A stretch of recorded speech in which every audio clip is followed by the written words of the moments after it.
অন্যের সন্তানরে কেন আমি কোলে নিতে যাবো? ও তো তোমার মাইয়া, তোমার কলিজার টুকরা রিমি।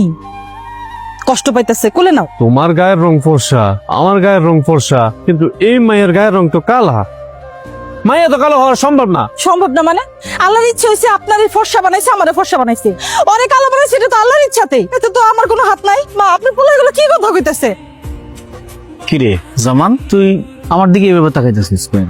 হিসাব তো মিলতেছে না। তার মানে আমার সর্বনাশের মেন কারণ হইতেছে এখানে।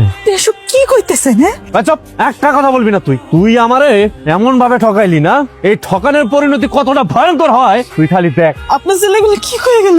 আমার তো হাজবেন্ড লেগে মাথায় পড়ছে। যে বউরে ভালো রাখার জন্য মরুভূমির মতো জায়গায় এত কষ্ট করলাম, মাথার ঘাম পায়ে ফেলাইলাম, খাইয়া না খাইয়া যে বউরে টাকা পাঠাইলাম, সেই বউ এত জঘন্য।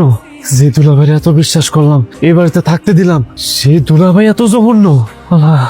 দুল্লা ভাই, নেন আপেল খান। না, খাবো না। তোমার মতো এরকম একটা শালার বউ থাকতে আমি হাত দিয়ে দিলে আপেল খাবো না। দাও, আমাকে খাওয়াই দাও। ইস, আমার লজ্জা করে না বুঝি? বাবা রে বাবা, লজ্জা লজ্জা আগে কইয়াছিল, কত কিছু হয়েছে, খাওয়াই দাও। ঠিক আছে, নাম।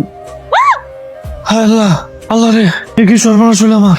হ্যাঁ, মানুষ নাকি খাল কেটে কুমির আনে, আর আমি খাল কাটে এমন জঘন্য দুলাভাই আনছি। আল্লাহ, রাখিলো। কি হয়েছে? আপনি সাপোর্ট করতেছেন কেন? তুই আমার রুমে ঢুকছিস কেন? বাইরো। এটা কি ধরনের কথা কোন আপনি? হ্যাঁ, আমি আপনার বউ আর আপনি আমার স্বামী। আমি এই ঘরে ঢুকবো না তো কে ঢুকবে? লন তো লন, আপেলটা খাইয়া লন, অনেক দূর থেকে আইছেন না, পরে ভাত খাবেন। লন। কি হয়েছে আপনার? আপনি এমন করতেছেন কেন? আমি তো শুধু আপেলই আনছি, বিষ তো আনি নাই। আর তুই চুপ, একটা কথা বলবি না। তোর মতো নষ্ট মায়া মুখ আমি আর দেখতে চাই না। বেরো, বেরো কইতেছি। রাইসা কত আশা কইরাছিল ভাই আইলে আমরা সবাই মিলে একলগে আনন্দ করবো, একলগে ভাত খামু, আর তোমার পোলা এসেই তা তাণ্ডব শুরু করে দিছে। সবই ঠিক আছে, আগে আমার পোলার মাথাটা একটু ঠান্ডা হোক। আর তোমার জামাইয়ের লগে কি বাজে আচরণটা করলো মা। আমার পোলাটার মাথায় যে কি চলতে আছে আমি তো কিছুই বুঝতেছি না, একমাত্র আল্লাহ জানে। আমার দাদুমণিটা কত অপেক্ষা করে রয়েছে, আশা করে রয়েছে, বা পাইবো, একটু কাছেও ডাকলো না, উল্টা গায়ে রং নিয়ে উল্টা পাল্টা কথা কইলো। আল্লাহর দোহাই লাগে, আপনি আর নষ্ট করলেন না। আপনি স্যার, আমার জীবনে কোনো পুরুষ নাই।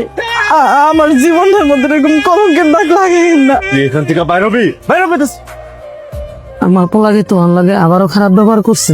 শুধু খারাপ ব্যবহার না মা, ওনার জন্য আপেল নিয়ে গেছিলাম খাওয়ার জন্য, আপেলটা তো খাইলই না, ফ্রিজটাও ধাক্কা দিয়ে ভাঙিয়ে লাইছে।